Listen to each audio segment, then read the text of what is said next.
Here, I'm going to teach you all how to invest in crypto from scratch with just this one video.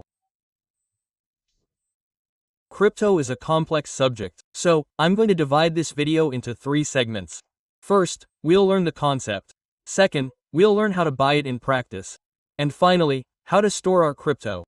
In my personal opinion, crypto is already in a unique place. If you look at it, for example, your parents are already talking a lot about it. Even my mom has asked me, what is Bitcoin? And what is cryptocurrency? So, even those closest to you, even your neighbors, might be talking about, oh, that's Bitcoin, oh, that's Ethereum, and even those you hang out with might be talking about Bitcoin's price. So, I see this technology is actually becoming mainstream, where many people are starting to become aware of it. And it's best to learn about technology when everyone is talking about it. Lots of people are talking about Bitcoin, lots of people are talking about crypto, but they don't really understand what it actually contains. So it's already big, it's already viral, but people don't yet understand the technology. It's best for us to get in and start learning.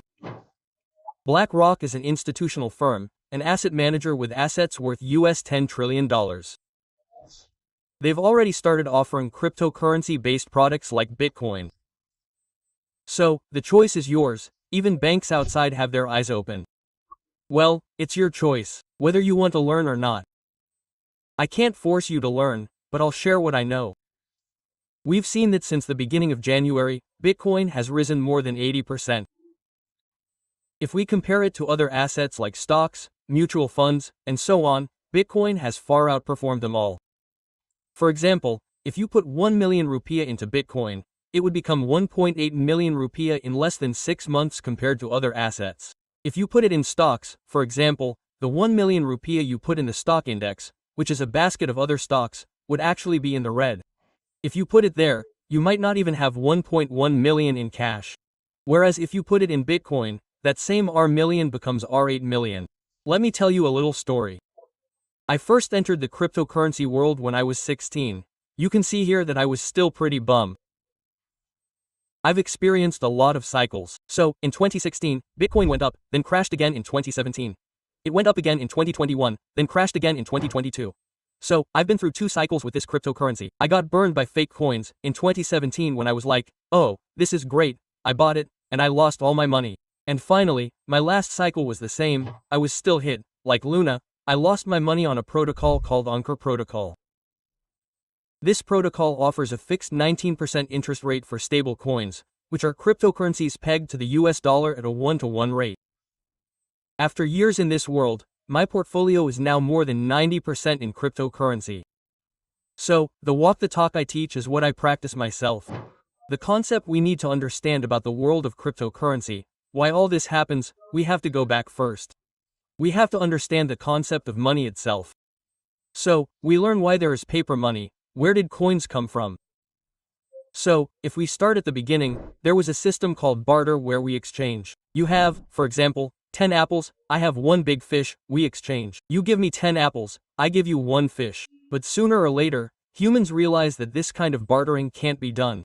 Because, if you have 10 apples for 1 fish, maybe someone will want it. But if you have apples and want to exchange them for a house, how many hundreds or thousands of apples would you exchange for this house, right? So there's no chengli. And the problem is, for example, if someone has an apple or a fish, if they exchange it for a house, the transaction process might take a long time. And by the time the apple and the house are done, the apple is already stale. Money is a transfer of value. A transfer of value. What do you have in barter? A transfer of value. Humans are a smart race and adapt very quickly. So if their method of transferring value is worse than the new one, they quickly move on. After all, from the first time our market tried to use shells, but technology advanced, we explored more and more in the sea, and it turned out there were so many shells. It was no longer a step, so we couldn't just use shells. People just took the shells, so it wasn't fair. So this transfer of value has changed a lot since the beginning of barter, right? We see money made from shells, we see money made from salt, we see the first paper money in the Song dynasty in China, and finally, it reached paper money in Europe. Well, the early paper money in Europe was made by goldsmiths. So they were the ones who were melting gold over time to make gold. But they quickly realized. So, initially, paper money was like, for example, I have 100 grams of gold. I give you a piece of paper to prove that you have gold in my hand. I hold the gold, you take the paper that says you have this gold. So initially, it was a contract for gold. But as time went by, humans are greedy. So, the people who made this gold thought, what if I lie to him? So I just said it was a contract for 100 grams of gold. The gold didn't have to be there, but I said I have it all here. So, for example, the gold was 3 kilos, the paper that came out was 5 kilos. Inflation happened. So the value of this paper eventually decreased because the gold didn't actually exist. Now, this paper money from the European era, from 1600 to 1971, was always based on gold.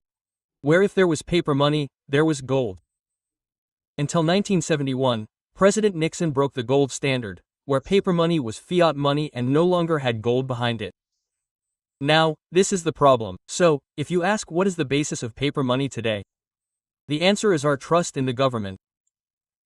The only basis is trust that it is money. It can transfer value. That's why, if we look at the past, a meatball could be worth 200 rupiah. Why is it that even the goods we consume, like houses and services we consume, like education, increase drastically, sometimes 10 to 15% per year? We see the price of chili peppers constantly rising. That's what we see every day in the market. So, why is that? The answer is because the paper is printed by our central bank continuously without any basis. This problem actually stems from one thing: centralization. So, what exactly is centralization? It's where a group of people think, oh, how much money are we going to print? When are we going to print the money? How much is it going to be distributed to people? How much is it going to circulate? Well, this is a handful of people who control it. Then from this fiat money, humans are very smart. Like I said earlier, humans are very smart at solving problems. From that problem, digital money was created. Yes, in the past there were a lot of them, like e-cash, atom bags, hash cash. Nick Zago also once created something called beat gold. So there are a lot of them, made since the past. This problem has been tried to be solved since the 1990s. First, I want to explain why the concept of peer-to-peer digital cash is so important so that you can understand the concept. That's why I call this first segment the concept. You have to know first why digital cash was created. Because for example, let's say I owe you Rp 50,000, I calculate Rp 50,000, you give me Rp 50,000 in cash. Then tomorrow I say, okay, finally, I'll return it to you. We're done. That's it. So, when you give me 50,000 rupiah, you're going to cover it for me. I'll return the 50,000 rupiah, and that's it. Yes. So, it's a peer-to-peer transaction between you and me. There's no bank in the middle. So, it's just one person returning the cash. That's something we can do because we can meet. For example, you're in Bandung, I'm in Jakarta. What's the question? It can't be done, right? Well, digital cash exists because of that problem. Nowadays, you might think the solution is to just transfer it to the bank, right? But bank transfers aren't pure peer-to-peer. By using a bank, we trust that our money is deposited in the bank, and the bank transfers it to them. There's the same centralization as printing money. So, the problem is a third party we have to trust. We have to trust the bank to transfer it to them. Maybe now it does transfer everything, but if not, what's the question? And the bank operates the same as the central bank, fiat. The basis is only one: trust. That's why everyone is always the friendliest. That's why they all invest so much in operations to make people feel comfortable because it's based on trust. That's the real advantage of cryptocurrency, where transactions are peer-to-peer, just like the Rp 50,000 I gave you. But the difference is we don't need a bank in the middle. Bitcoin is a software program that can transfer value cross-border, between continents, anytime, anywhere, to anyone, for any amount. People say, but you can use a bank. Those of you who know how to use mobile banking know the transfer limit. Your mobile banking is Rp 100 million. If you want to transfer 2 billion, how do you do it? With cryptocurrency, it's 2 billion like this. Well, that's within Indonesia. It's easy, for example, with BCA. BCA BRI has a V admin. But if you want to transfer, for example, if your friend is abroad, to Taiwan, how do you transfer from Indonesia to Taiwan? Can you use Bank Indonesia? That question, right? So, if the banking system differs between countries, it's already a hassle to transfer with cryptocurrency. We don't need that. No need to be bored. Whether in Africa, Canada, or Switzerland, we can transfer money in 1 second like this. So, banks actually already have this digital cash system. But what's the problem with banking? The only problem is centralization. So, there's only one place where they store all their servers, or maybe several. But have you ever seen a bank get hacked? You can't access your mobile banking, and you don't know where your money is? It could be that the hackers stole the money from the bank, took the digits, and then re-encrypted it. We never know what really happens when a bank is hacked. For those of you who say it's impossible to be hacked, there have been many. Well, you know, the last bank that was hacked, you couldn't open the app or transfer money because you trusted a centralized system. The Bitcoin network was created by an individual whose name we never know. His pseudonym is Satoshi Nakamoto. His identity has never been discovered. He released a paper called the Bitcoin White Paper in 2008 to explain in detail how Bitcoin works. Well, I won't dissect the entire white paper here because that would probably take another 2 hours. But you can see the abstract here. A purely peer-to-peer version of electronic cash allows payments to be sent by one party to another without a financial institution. What does that mean? A peer-to-peer transaction, like the one mentioned earlier, that doesn't require trust in any financial institution, doesn't even go through any bank, doesn't go through any centralization. The big problem solved by this white paper is the transfer of value. But this was a problem that people used to say was impossible. There's no way such a transaction could exist. Why? In digital cash, everyone has to be honest. That means how much money they have, how much they spend, how much they spend. They have to be honest. In a centralized system, there's a bank, and the bank keeps track of how much they spend and how much their account is. For example, if we have a 10 million rupee account, if we transfer 1 million rupiah, the bank records us as having 3 million rupiah left. The problem is, if there's no bank, how do we do that? We know he spent 7 rupiah on the 10 million rupiah, and it's still 3 rupiah. Why doesn't he just change it? He changes it, he hacks it, and he changes it to 10 rupiah again. Well, no one has ever been able to solve that. Until 2008, Satoshi found the answer. Yes, that's why people are asking how to do it. So, the way to eliminate accounting problems is called double entry, where the money has already been taken out, but it can be hacked, and then it comes back. Well, he found the solution. That's why I think Bitcoin technology is so revolutionary. He created a concept. Rather than having everything stored in this one bank in the middle of being hacked, he thought about how to spread this bank-led system to every computer in the world. So it's called Loads Bitcoin.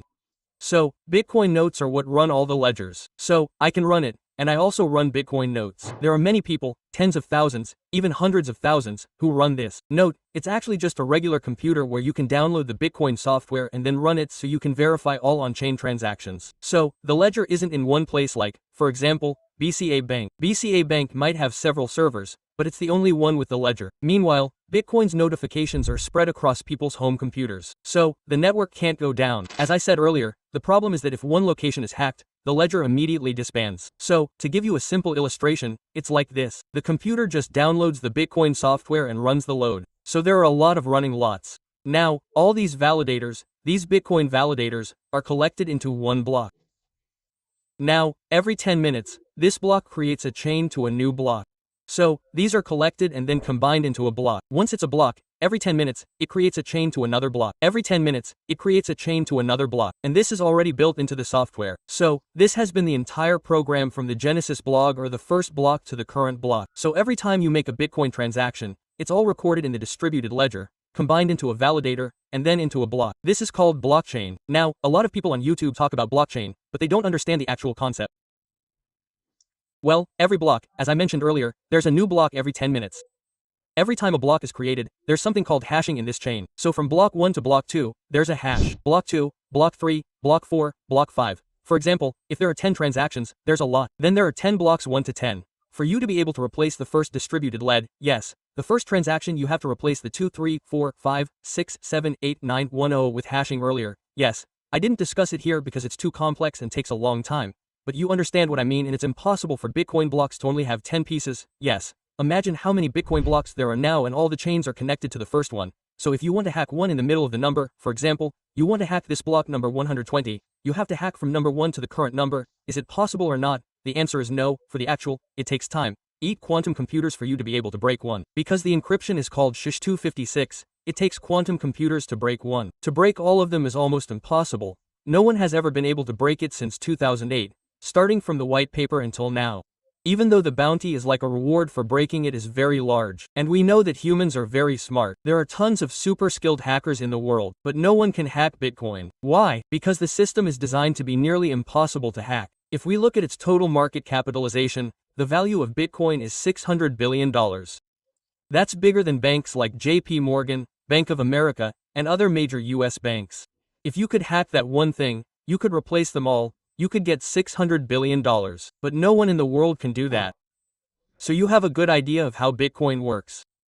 The question is, how do you buy it? So, if you're a beginner, this method is for beginners, because this video is for beginners. Maybe some of you are already confused. So, we'll practice using a local exchange. Okay, for this video, I'll use a crypto store because I did the series about buying Bitcoin yesterday. So, for those who don't know, I'm making a series where I'll save up Rp 100 million every month so you can join me in seeing how Bitcoin develops. That action uses Indodex and I'll be using Talk Crypto because I'm not sponsored by anyone here at all.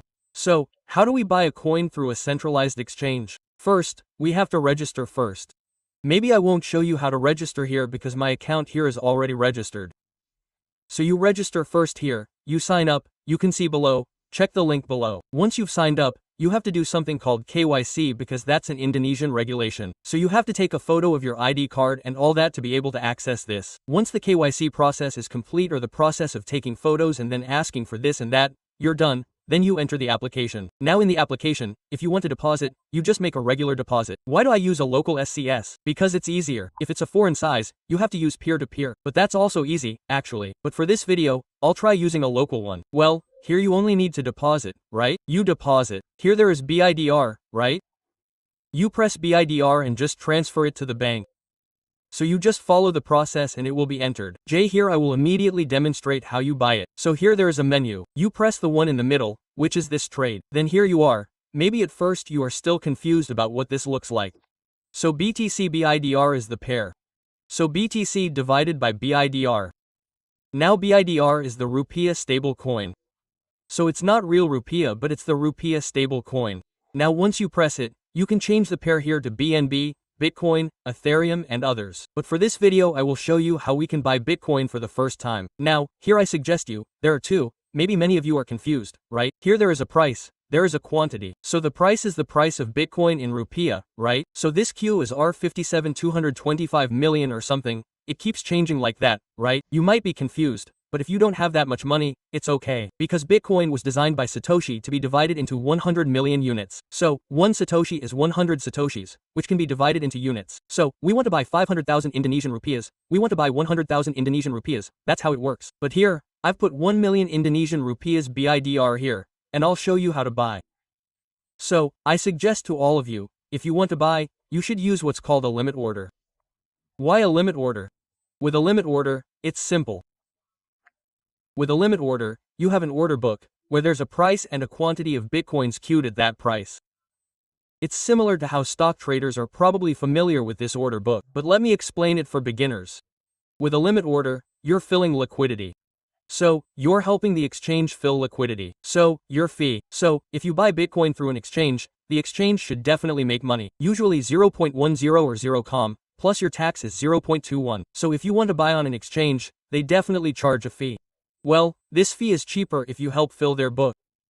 If you use a limit order, your fee will be cheaper. It's that simple. But for example, if you place a market order, you are called a market taker. If you place a limit order, you are called a market maker. Maybe some of you have heard of the term market maker. You think it's a dealer or not? A market maker is a liquidity provider that fills this order book. So this crypto shop uses Binance, right? But for example, if others like Indodex and others have market makers there to fill the liquidity for each pair so it's not empty. If it's empty, no one will dare to buy here. So my suggestion is to use a limit order. But for this video, I'll use a market order. Why? If you get a market order immediately, but the V is high. If you have a limit order queue, you can find one with a low price and then enter it later, the V will be cheaper. But for the purpose of this video, I'm going to use a market order. Here, you can choose 25% of your top up. But here I'm going to use 100%. So, for Rp 4 million, I'll press the market order buy here. Okay, oh, I can't even do market orders here. I just found out that I can't do market orders because I rarely use this. I just opened an account. Let's try buying here. We want to queue at a price of 457, okay? Okay, I'll just go straight to the price. Wait a minute. Okay, now, I'm buying Bitcoin here. I'm placing a limit order. Now, if the limit is queued like this, so the price will be picked up later. Once it's entered, you can immediately see it in the wallet here. But this is because I have several Bitcoins, so maybe it's not clear how much I bought. I should have used an empty account as an example, but I don't have any anymore. So my only remaining account is this one, like that. So you see how easy it is to buy. Now, this hasn't entered yet, but just wait, he'll come in, and the price will fluctuate, and he'll pick it up. So, the buying process is actually quite simple, and you can see your total Bitcoin in your portfolio here, in the balance here. Now, you're free to use any exchange, it's fine. We've already practiced how to buy Bitcoin on a centralized exchange. but my advice is never to store your money there. The money I put there is only a small amount. I don't keep my money there. I keep it in self-custody. So there's a saying in the cryptocurrency industry, not your kiss, not your coin. Yes, I'll explain the concept in more detail later. But the point is, we shouldn't trust any centralized exchange. Because this goes against the concept I mentioned earlier, the concept of blockchain itself. Why does it go against centralization? If we trust that if I buy from a crypto store, I trust that the crypto store bought my Bitcoin. But cryptocurrency isn't actually like that. We should trust the software, not an entity like a crypto store. Why is Bitcoin considered the most secure payment network in the world? Because it's called public key encryption. This is confusing, right? Why are these keys public keys or house keys? Well, the software automatically creates a private key for you. Who is a new user using the system? It's like a password for your mobile banking. To make it easier, if I explain the concept, you have to understand it first. I'll start by going back to the basics of cryptography, but for the reason of this video, because I want to make it simple for beginners, just remember this.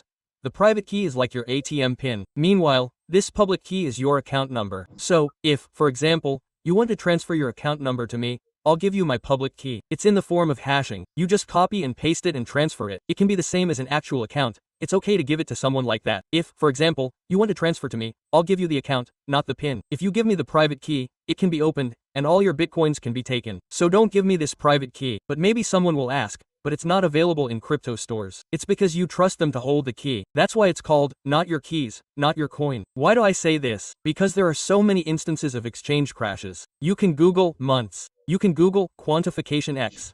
You can Google the last one that caused chaos in the world, namely FTX. So we can't trust anyone in this blockchain world. We verify, not trust. Because trusting is the same thing. It goes back to the previous system. We trust banks, so we just put the money in the bank. But with crypto, we learn self-custody.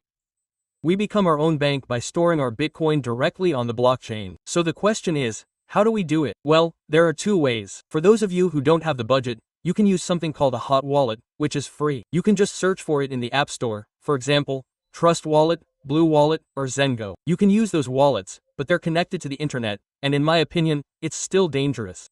The safest way is to use what's called cold storage. What does that mean? You use this device, you buy this. I'm not sponsored by anyone. In short, my crypto has no sponsors here. I'm using Trezor, so I use 3 cold cards, Trezor and Lur. So you keep them here. Now, you're wondering if the Bitcoin is here? What if it gets destroyed? It doesn't matter if it gets destroyed. This is just a device to connect us to the blockchain. That's basically it. So to open this device, you'll have a seed phrase. It's the same as if you were trying a hot wallet. For example, if you download a TR wallet, you'll write 12 to 24 words on paper. That's called a seed phrase. Don't give this seed phrase to anyone and don't lose it. If this seed phrase is lost, our crypto is lost. So, if this is lost, I don't mind because I have the seed phrase. So that's an example. Why do I really like the concept of cryptocurrency? I don't need to have anything. I don't need a bank account. I don't need to have rupiah. I keep it in my apartment. For example, if Indonesia is in crisis today, I can just take this with me. Or it doesn't matter if I don't take it with me. I just take this with me. For example, if I run away to Vietnam, Cambodia, or Thailand, all my money is here. My money isn't in Bank Indonesia. I don't have to bother transferring money, hoping it'll be frozen or anything. No need. It can't be frozen, because my Bitcoin is directly on the blockchain. I've never trusted exchanges. So I put very little of my total in exchanges. Even though the exchanges try to be like, they say it's proof of reserve. They use Markle 3 and many other technical things to prove that it really exists. I still never trust them.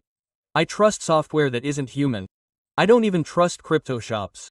Even though the CEO is my friend, the CMO is also my friend. You can see it here. Even though my friend is my friend, I still don't trust them. I trust the system created by Satoshi, this device. For those who ask how much it costs, I forget. It's around 2 to 5 million rupiah because it's shipped from abroad. Well, this is a stern warning for you. This is a stern warning for you too. Never buy anything like this, like a Trezor, Ledger, Cold Card, or anything like that. Never buy from marketplaces like Amazon or Tokopedia because they can open it and record the fresh set of Bitcoin stolen. Never buy from Tokopedia, never buy from Shopee, never buy from marketplaces, or never buy from your friends. Buy it directly from the official website. You can just look for it on Trezor or Ledger, whichever you prefer. The price is around 2 to 3 million rupiah.